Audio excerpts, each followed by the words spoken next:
कर तू भारताचा सत्वमुख नायका.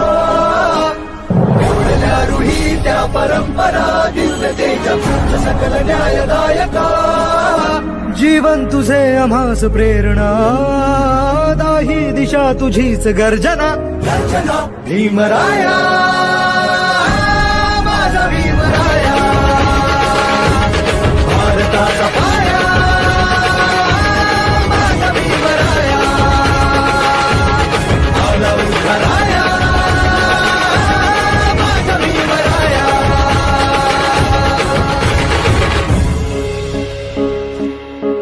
स्पर्शिले तू ओंजळीने खुले केले पाणी चौदार तळ्याचे. हक्क देऊन माणसाचे केले सोने पीडितांच्या जीवनाचे. शिका संघटित व्हा आणि संघर्ष करा. शिका संघटित व्हा आणि संघर्ष करा. मार्ग प्रगतीचा दाविला दिन भीमराया.